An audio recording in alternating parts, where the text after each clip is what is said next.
good evening, good afternoon, and if the sun is rising where you are, good morning to you. Welcome to this edition of the Buttery Show. Come and join us. We are on a rocket ship, so you better watch your lip. How are you doing, everybody? My name is Jacqueline Amira, and I will be your hostess for the mostest with this evening. I've got my partners in crime with me. To my right, I've got my brother from another mother, my ride or die, Coffee Rain. How you doing? Hey, what's going on, Buttery Show? How's everything going? It's your boy Michael Brogdon here. How's everyone's Tuesday?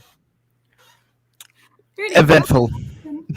And also to my left is my other Michael. I have a lot of Michaels, you guys. I don't need a system to keep track of everybody. How are you Listen, we doing? Michaels. Just Mike. But I did get a new mic, so So we yes, had there a are. mic check before we went live Yeah. on the So air. so we have three. So we have three mics here. We got Michael, Mikhail, and the Mike. Listen, we Mikes. We gotta stick together. Yep. Yeah. Unless you're Mike Trap, because we all know that he hates mics. Oh dear. Like I love, like, not to go into a cutaway, but I love that video. He's like, guys, stop naming yourselves Mike. Mm-mm. This evening is a very special episode for all of us and every single Mel Brooks fan at home because we are covering the space opera satirical parody, otherwise what I like to call a gut-inducing laughter fest, known as Spaceballs the movie. Spaceballs! I like to call it the chest bursting first attempt at a live action Transformers movie. Transformers! I'm Whoops. sorry, I had to. Spaceballs more I'm than surprised meets the that eyes. helped out on this as much as he did, even though it's a clear spoof of the original trilogy. Yeah. This came out in 87. I was 3.5 when it came out. I didn't discover this wonder until much later in my late teens, early 20s. I And was it's so non-existent. funny. I was non-existent. You were non-existent. Okay. But when Same. did you discover it? When you were existent, I hope. 2005, actually. 2005. Okay. What about you, Boken? Okay, so like I've seen the DVD covers for this movie like almost all the time at Ralph's, and I thought it was kind of weird because it's like kind of look like Star Trek mixed with Star Wars, and like what kind of name is Spaceballs? But then I kind of saw it on TV one time. I think it was on TBS, and I loved it. And yes, I do love a certain scene which I will have to sing out. Spaceballs more than meets the eyes. The Spaceballs wage their battles to obtain all the air supplies of the Druidians. I Okay, give I'm up. done. I I'm give done. up. I give up. I give up. You give Would up you on what, dear? I give. Would you rather I do the Unicron version? No. No.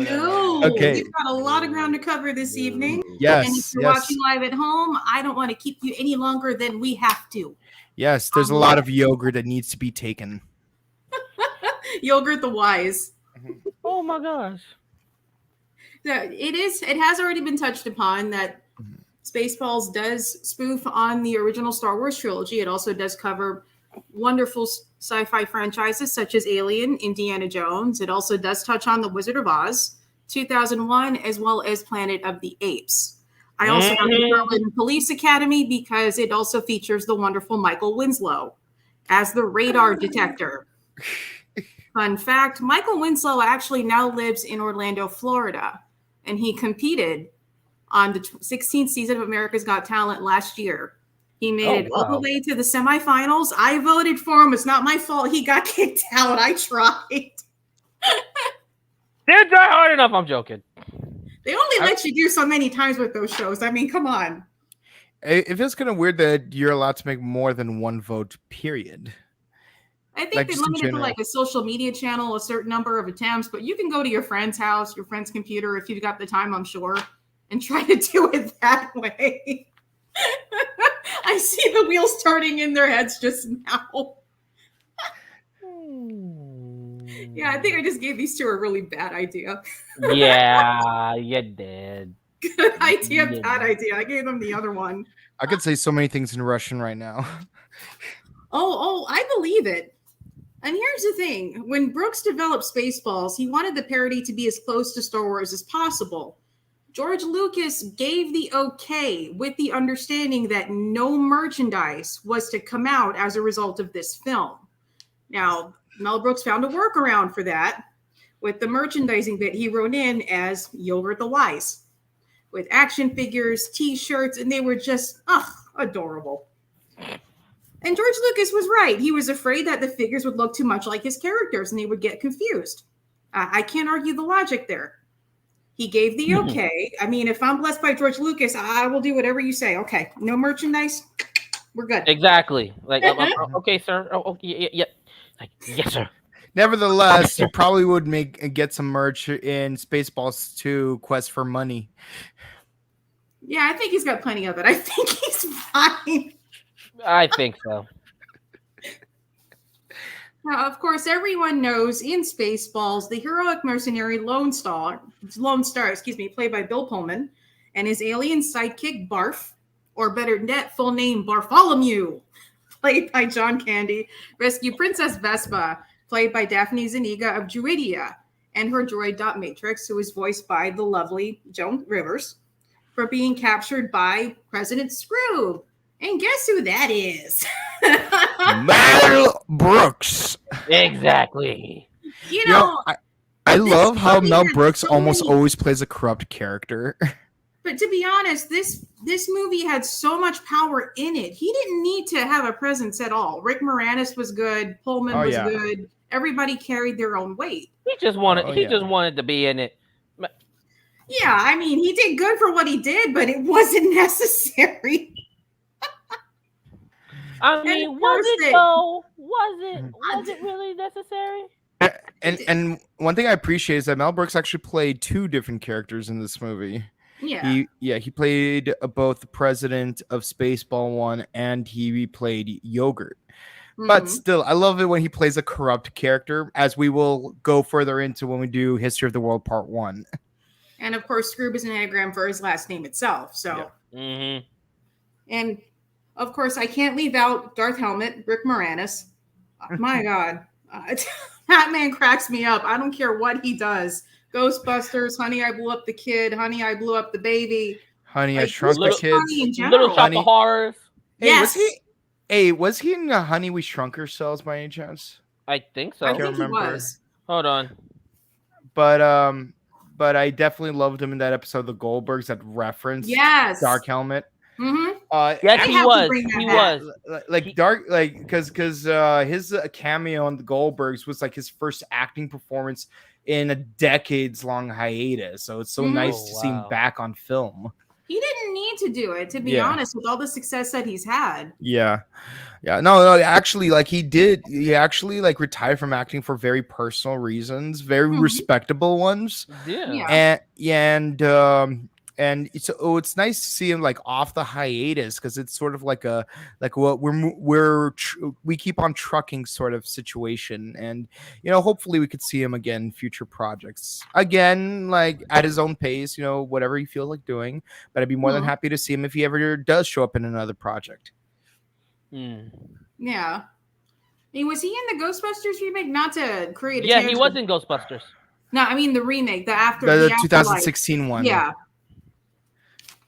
That's what I'm trying to remember. The non-canonical one. Yeah, that one.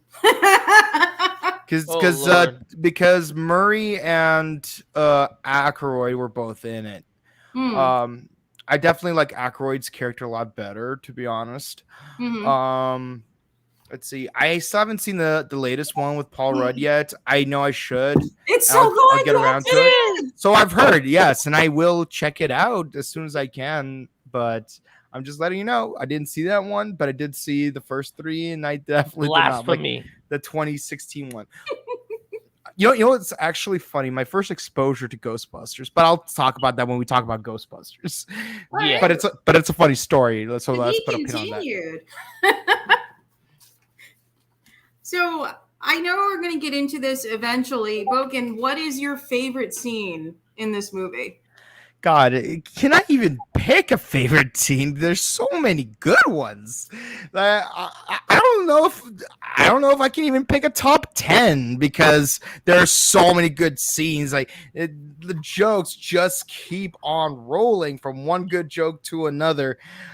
So if I had to pick just one, like off the top of my head, it would definitely be as follows. I am your father's brother's nephew's cousin's former roommate. What does that make us? Absolutely nothing, which is what you will soon be.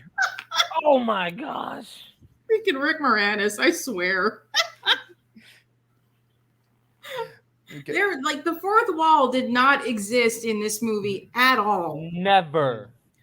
No. You No. were along for the ride the whole time, whether you liked it or not. I mean, one of my favorite scenes in the movie is when Dark Helmet is trying to figure out where Princess Vespa is, but he's out of leads. And in order to speed things along, Colonel Sanders, dear God, I want chicken now, thanks to this, tells him about a new technology where you can rent VHS before the movie is even done filming.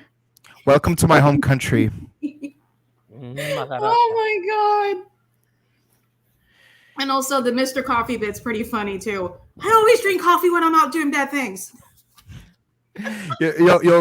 Funny thing is like the Insta video thing that actually exists to some capacity because I saw The Mask on VHS in my own country while it was still in theaters in the United States. Wait, which seriously? country is this? In Ukraine. Okay, I didn't know that, people. I Yeah. apologize.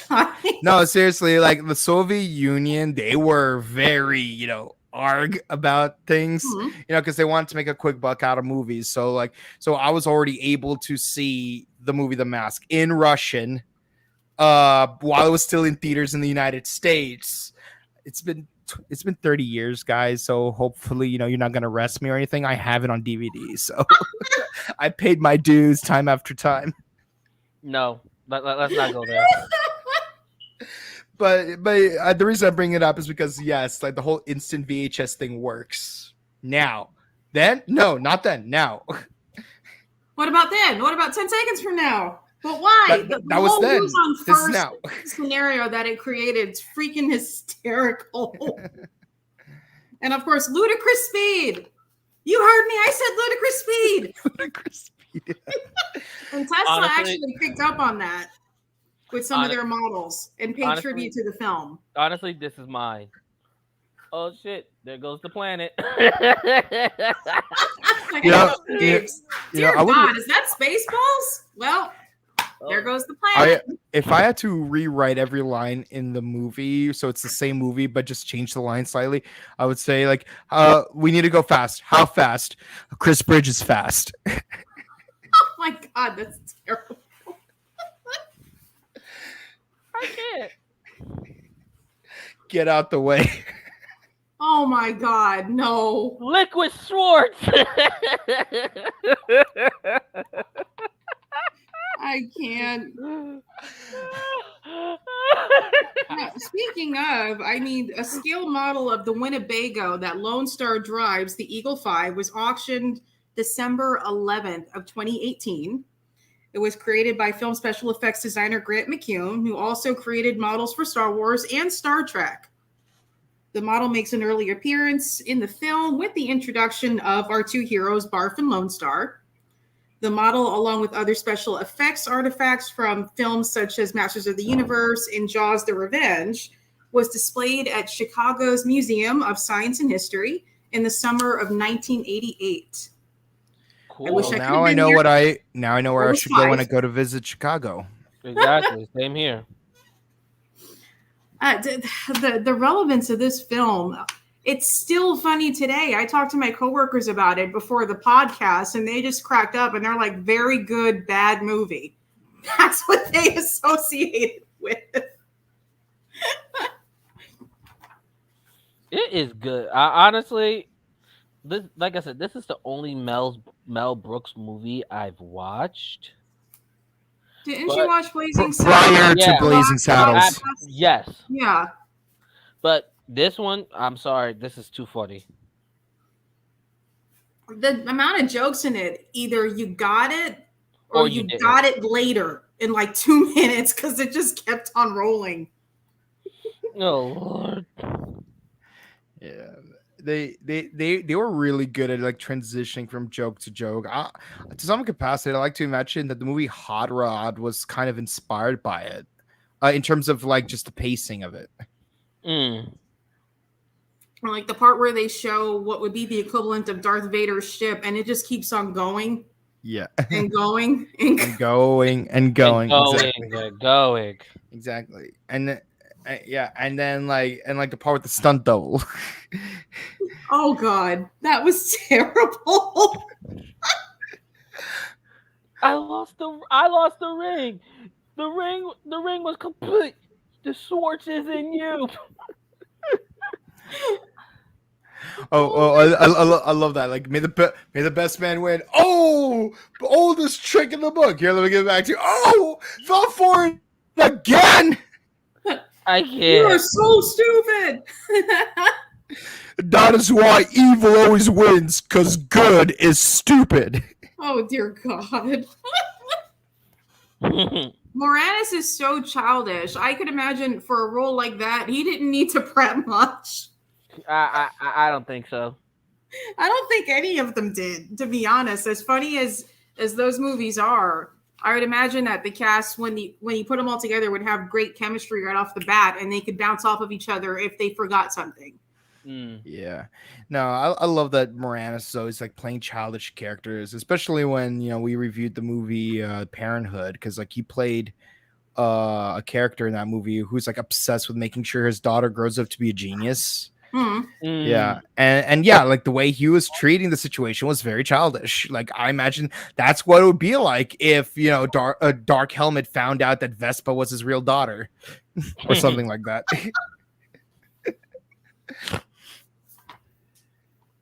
I know we've talked about the possibility of a sequel for Spaceballs. In 2013, Rick Moranis claimed in an interview that he and Brooks had discussed it. Spaceballs 3, The Search for Spaceballs 2, was pitched. They were unable to structure a deal, though, to move forward. I mean, come on. These days, we have Kickstarter, Indiegogo. There's so many different platforms available to fund movies. Exactly. Like, this could easily be done. Mystery Science Theater got another season that way. Not to go off on a tangent, but they raised millions to pull that off. They did. Given the fact that the title is called Spaceballs 3 Search for Spaceballs 2, I'm pretty like, let's be honest, they could just film a whole movie with all the actors like pseudo dressed up as the characters, like freaking cardboard box level of quality, and then they just make a whole movie where they try to make the movie Spaceballs 2, and that's gonna be the sequel. And let's be honest, people will pay money to watch that. I will pay money. Like Mel Brooks, shut up and take my money. Yeah. I'll do it. I will make the movie with you guys right now on StreamYard, like if I have to. I'll help this with may that. sound a little weird, but originally Mel Brooks wanted people like Tom Cruise or Tom Hanks in this movie. No offense to either actor. I love them both. They do phenomenal work. I don't think they would fit in here. I think they'd be a little lost. I don't even know what capacity they would even play characters in a movie like this, because Tom Hanks is more of a sentimentalist type of movie kind of guy, or he would play like a serious drama. While Tom Cruise is more of an action actor. Like even when he was younger, I was doing like comedies like Risky Business. Like what kind of character would he even play here? Because he certainly would not play Lone Star. I don't think so. Well, that's the thing. Like, neither one of them wanted to do it, I believe. And Mel Brooks said, fine, I'll get an unknown person to do it. You'll see. Watch. And he found Bull Pullman as he was doing a play with his AKA the President of the United States twice. I was waiting twice. for somebody to say that. Yes, Oh, he was the Okay, first of all, he was the president's reporter in the Newsies with Christian Bale, and then Yes. he became the president in Independence Day, and then he became the president again in the sitcom 1600 Penn with Josh Gad, I think, played his son. Mhm. what? But he gives one of the greatest speeches ever in film history. We will not Oh, go yeah. quietly into the night. Today is the day we celebrate our Independence Day. Exactly. I love that going back to college humor. I love that skit where like you have like modern day teenagers react to that speech and they're like, "Oh my god, the president is so Americana centric. Like that is so offensive." No, it's not. There's aliens on the attack. You tell me whatever you need to do to get me into that plane. Like, let's go. Like, come on. Come on. But yeah, like this. But yeah, just much the same. Spaceballs is not very politically correct, which is a good thing. You know, I love politically incorrect movies when they're being witty and charming because it makes us think more. They don't use the same slurs and phrases as other films like Blazing Saddles, though, because they're parroting off of famous franchises. I would imagine that they'd have to maintain a line of some sort. Yeah. Oh, certainly. Yeah. I Yeah, mean, of because- course. Yeah, Hmm? because it's like they're parroting off of different movies, so they have to like you said, they have to be careful what they can say and what they can't say. Planet Yeah. of the Apes at the end was spot on. Like, what is that? That's Spaceballs. Well, there goes the planet. Mm, Yeah, I also like one thing I forgot to bring up about the whole instant video thing. I love how like their video collection is a bunch of Mel Brooks movies. Yep. You got Young Blazing Frankenstein. Saddles, History of the World Part 1, 12 Chairs, and then finally Spaceballs. Mhm. he honestly, he that's like, to me, that's self-marketing. Self-marketing. Self-marketing. Yes. That's putting on like a whole nother level right there. Yes, and I actually do love that Yogurt actually said like the movie makes more money off of merchandise than off of actual ticket sales, because a lot of movies like Star Wars back in the day did make more money off of merchandising. Heck, back then I think Star Wars was only in theaters for like 2 weeks before like they had to wait a certain amount of time to like re-release it in theaters or something like that. So like just mathematically, you would still have to make more money off of merchandising. And I think Marvel, DC, and Star Wars still do that, where they make more money through like toy sales than they do through the actual show. Heck, Power Rangers did that for the longest time. That's actually one of the reasons why the show became so successful. Yeah. No, yeah. Like executives, TV syndication channels, toy sellers, they all got like rich because they made money off of toy sales, and the toys were hot. Oh yeah, they flew off the shelves. They did. And yet Johnny Young Bosch had to choose between learning to play his guitar or selling his guitar. Oh my. Johnny Young Bosch, I am so sorry. I met you when I was 21. I told you were bigger on my TV when I was 10. We'll get into that later. Let's reel this back in. Love you, Johnny. I'm not in this. Hey, he brought him up. No, but it makes sense that George Lucas made the deal that he did with Brooks to not release any merchandise, because if that timing is still in place, that would totally kill merchandise sales for Star Wars, the original trilogy at the time. Yeah, I think at the time they were in the works with Pixar or THX to, or whatever the name of the company was, to make the special edition versions for 1992. I mean, obviously this movie came out in 87, but still, but still, it takes time to redo parts of a movie with the technology at the time. Yeah, that's true. We have a comment section jumping off here. What do we have? From Miss Lydia. Hi, guys. Hi. Hi, honey. Hello. I can't wait to meet you and Michael when you come down and visit to Florida for good. Hi, honey. Aw. Eric Williams Rick says, Moranis Lone reference. Star. Yes. Lone Star. I'm We a love certified Lone prince. Star. I am a certified prince. Let's Do see. you? Yes. Do you? Yes. Why is it recording? Haha. Because we are live and in color. That's why. I I think it's a reference to the VHS thing. probably. Oh, jeez. And Yeah, there's another one and that Eric says love continues. I that love that scene. scene. Which scene? Uh-huh. The VHS scene. The one that's happening right now. Oh Lord. I would love it if like What we about just 10 like seconds from now? that's past. That'll be then. This is now. So when's then? Now. I don't know. When's I now? think we Already lost passed. copyright back there.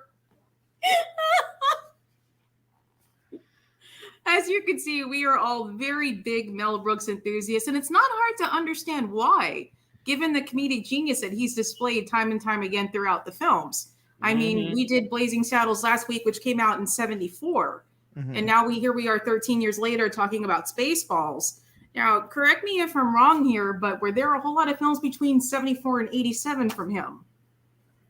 74 and 87. Oh yeah, like they mentioned, like they showed in the scene. He's done a lot of his movies in between, like he's done To Be or Not to Be and Young Frankenstein. I'm pretty sure that was between 74 and 87. I need to look it up.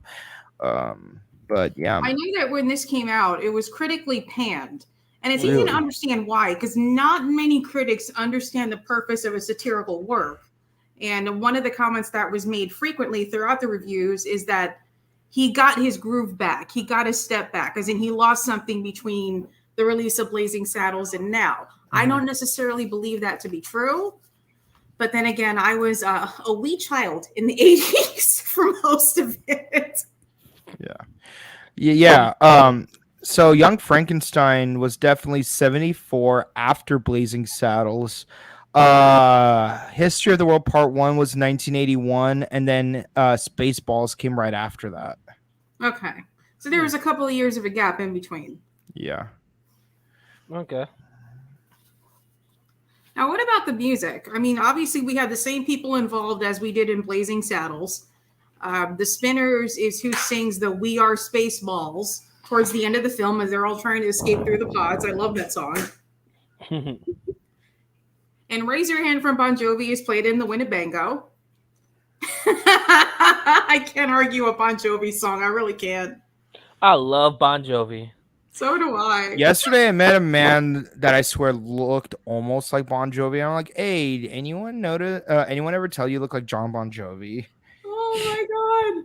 Wait, did you tell that person that or not? Yeah, I did. And What did they say? He's like, that's weird. Usually people think I look like Sting. I'm like, really? I don't see it. No. They look very different. I don't know why people. Yeah, but yeah, like I love Bon Jovi. I love the song "Bad Medicine." Yeah. My favorite Bon Jovi song. You Give Love a Bad Name.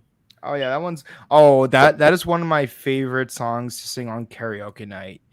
One of my favorite weekend update gags on SNL was always the Bon Jovi opposite band, John Bovi, and they sang the song. Your hate is good poison. Good poison's what I don't need. Oh, dear Lord. I need to turn the spaceship around. We're getting off track here. Yeah. Yeah, that's what enemies are 5. Oh, Jesus. My gosh. Wait, did you just say that the opposite of FOR 4 is number 5? Okay, turning the spaceship around. Do we need to go at ludicrous speed for me to do this? Yes, ludicrous speed. In 2006, get out the La way. La Land Records re-released Spaceballs, the 19th anniversary edition CD of the film score with bonus tracks of alternate takes and tracks not used in the film. Are you kidding me? No, sir. The soundtrack is available on Amazon Music. It is also available on Spotify. Don't tell I me don't that. really I just buy might listen CDs to it. anymore, but I did listen to the soundtrack throughout my workday. So Oh, I definitely want CDs because that way I could put them on my phone. like that's the weird thing for me about like Best Buy and stuff, because like Mm-hmm. now all they do is sell things on vinyl, which I mean, don't get me wrong, I like vinyl, but like why aren't you selling both mediums is what I'm saying, because Hmm. you can't really rip a vinyl into your computer. I wish. Hmm.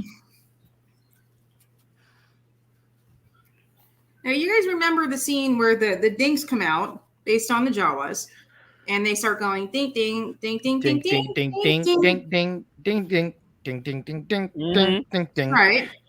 So as they perform the 1914 marching song "Colonel Boogie March," though they sing that part, they're parodying the scene from the Bridge on River Kwai when they do that. Yeah. Oh, that movie had Alec Guinness in it. Mm-hmm. Oh yeah. I mean, in So case you guys haven't noticed at home, the parody level in this film is above anything else that we've covered. I mean, my goodness, we've already listed the it's parody franchises. on multiple layers. Like you Yeah. need Mm-hmm. like not even the Eye of Agamotto could see all the layers of parody. Oh Lord. Oh, which by the way I have. Oh Lord. Mm. I need that.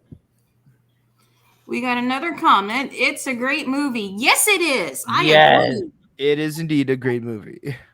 It is one I can watch a million more times and I will still laugh just as hard each time. It doesn't matter. Or depending on how many times you've watched it, you might find something different to like the next time, or you might find a detail that you missed in the time you watched it before. Mm. Did we get any more comments? I don't think so. No. Aww. There is one part that I'd love to point out just because I can relate to this. Like Princess Vespa, if you mess with the hair, you gonna die. He went from not knowing how to use a gun to give me that thing and takes everybody out. It's like Wow, that's pretty good for a girl. Good for a girl. good That's for good for Rambo. Rambo. Mm-hmm. You mess with the hair, you gonna die. Yeah, like I you can know, relate to and that. I love the fact that she says I hate guns, because like one of my favorite line, I can't remember what movie it's from, but one of my favorite lines is like I hate guns, and then like and then he kills someone with the gun, and he's like wait, I thought you said you hated guns. I hate guns. I never said I don't know how to use them. Barf not in here, mister. This is a Mercedes. You know, I find it hard to discuss the Barf character just because John Candy is no longer with us. It's Ooh. hard for me to talk about an actor's performance post-mortem. There's a bit of nostalgia twinge. A tear starts to form because these people gave so much of their lives to entertain, and they're not here anymore. Bartholomew was great. I love him. Dot. I love the fact that they conveniently found a suit that fit him, tail and all, as they're going to Mhm. rescue the princess. Yeah, it sucks that Joan Rivers and John Candy both died, because they were both wonderful actors. And in the case of Joan Rivers, one of my favorite winners of Celebrity Apprentice. So Oh Oh yeah. my god. And I mean, look, like politics aside, like that was like one of the few reality shows I watched as a kid, and she killed it in the boardroom. But yes, I'm not and she surprised. and her comedy is really funny, and yeah, like yeah, I understand it's harder to talk about actors post mortem, but I'm just gonna say it. While they were still alive, they were hilarious, and the world is slightly less funny without them. Exactly. Yeah. I'm glad Mel Brooks is still around, So am I. Same. I was asked who are my top 5 favorite comedians, and naturally I put Mel Brooks into number 1. And then my friend asked me, "Wait, hold on. I thought George Carlin was your number 1." I'm like, "No. George Carlin's number 0. He's above and beyond the list. Exactly. But number 1 is Mel Brooks." Yeah, I mean, 2022 was a pretty rough year to start off with in terms of losses of great names and faces in Hollywood. Yeah, Yeah, I my agree. dog died, and then Betty White died. Hold up, your dog died? Yep, same day as Betty White. I am so sorry. Yeah. Hmm. So like whenever like they have like picture of Betty White with this giant sword, like trying to slay 2021. I'm Mhm. like I always imagine like a giant likened version of my dog like right next to her Aww. Mhm. because he was a good boy Oh no. and she was a great comedian. So We're talking about Betty White, right? Not the dog. yes, yeah, Okay. I don't know. yeah. Nevertheless, John Candy, I miss you. Um, Joan Rivers, I miss you too. Same. Yeah. And also the actors from Blazing Saddles that are no longer with us, Gene Wilder, Clevin Little. Yeah, We love you. We thank you for making us laugh. You are missed. Yes, you yeah, are. and of course, God, I'm blanking out on his name. God dang it.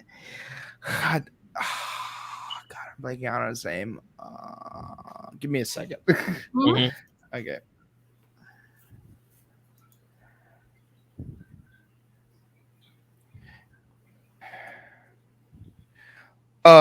Richard Pryor, that's his name.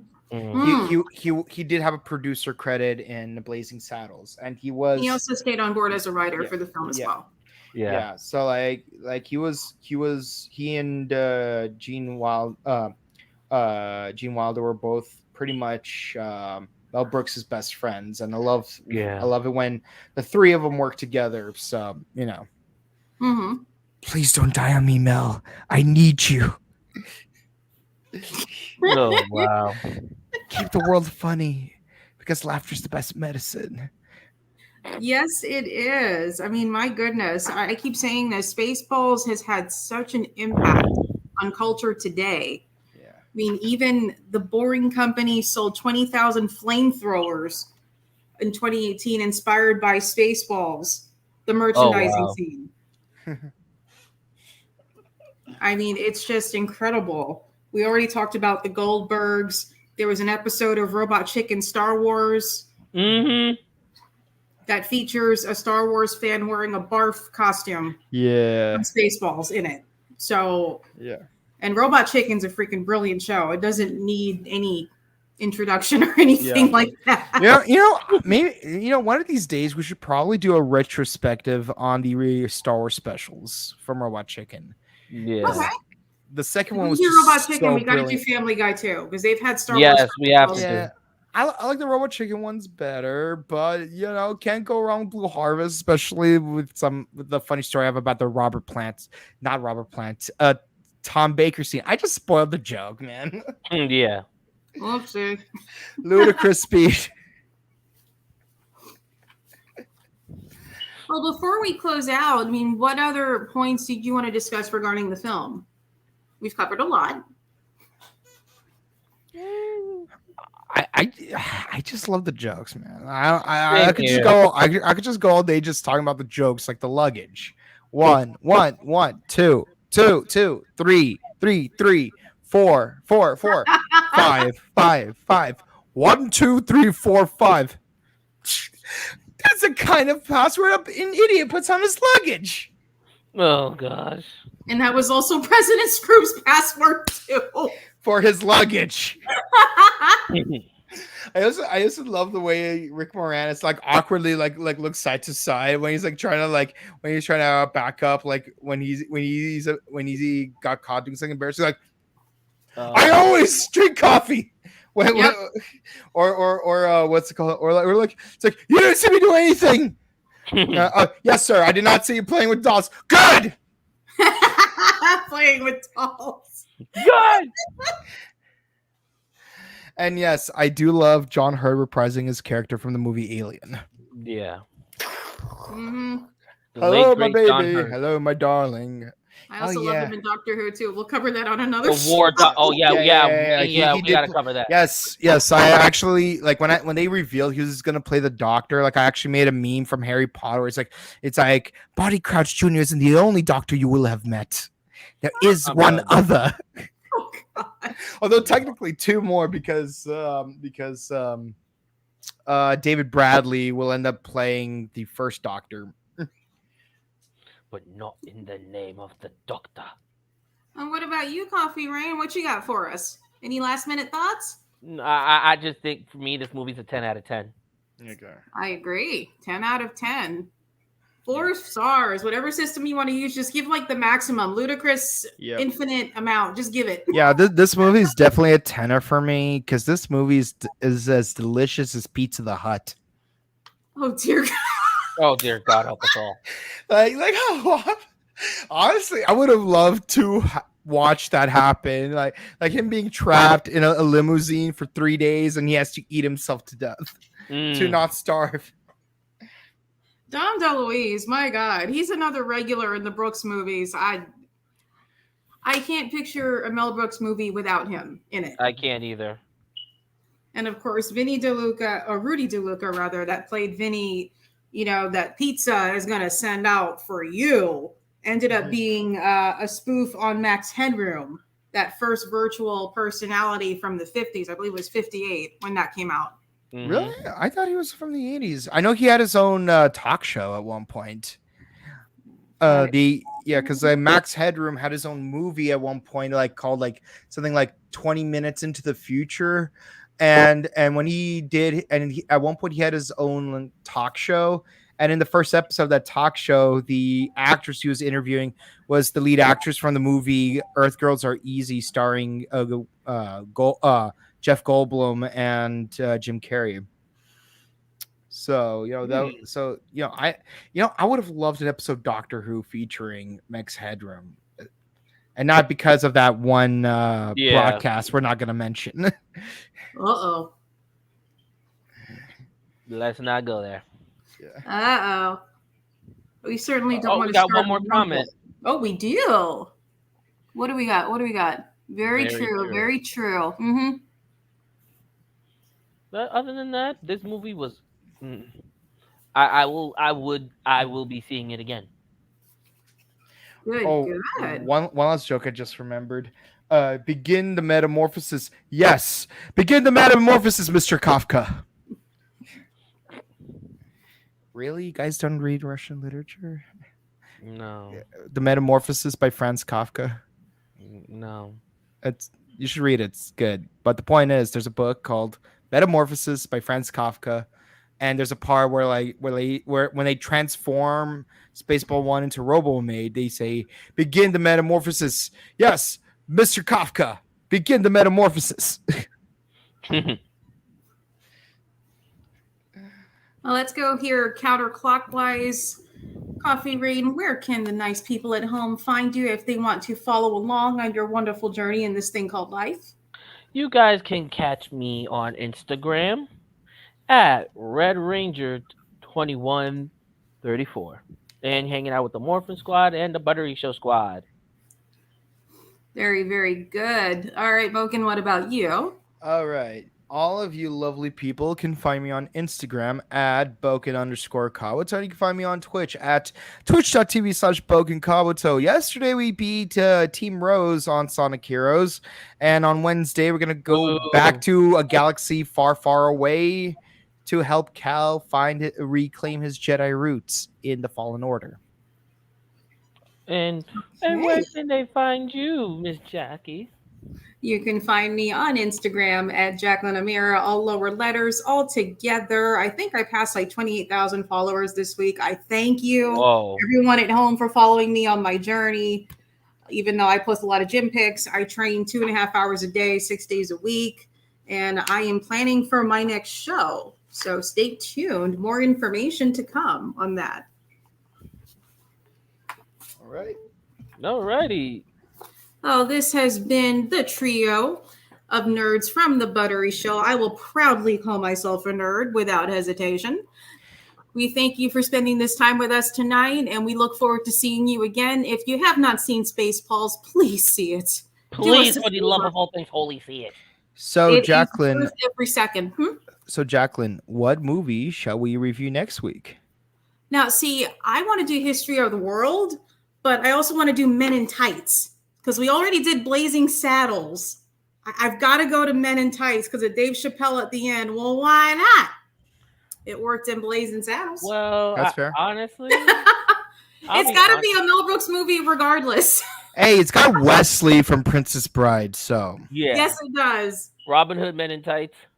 Oh my god! And I can't believe they threw him in Stranger Things as the freaking mayor. But that's another story for another time. Honestly, I would like to review it if it's okay. And it's like I think it's like a 90s I'm trying to remember. What is it? Come on, reveal the evil plot. Come on. Men in Black. Whoa! I'm down with that. Yeah, man. Yeah, I'll definitely like dress up as Agent K. That means I might have to get the suit and dress up as Agent J. Yeah. Oh dear God. Yeah, here you can have the cricket. I feel like when someone pokes someone's damn eye out. I don't know if you guys tried at Universal. One of my first jobs was at Nickelodeon Studios, and I used to sneak people onto that ride with me in between shows, and I learned where everything was. They hated me. I love the testing scene from that movie with where like the little girl wearing a quantum physics books in the night with a bunch of monsters. That ain't right. But we digress. We digress. Let's turn this shit back on course. We're going at ludicrous speed still. We like it that way. Yeah. This has been another wonderful episode of The Buttery Show. Thank you so much for hanging out with us this evening. We will see you again next week. Take care of yourselves and each other. Bye. Have a wonderful time. Hasta la vista.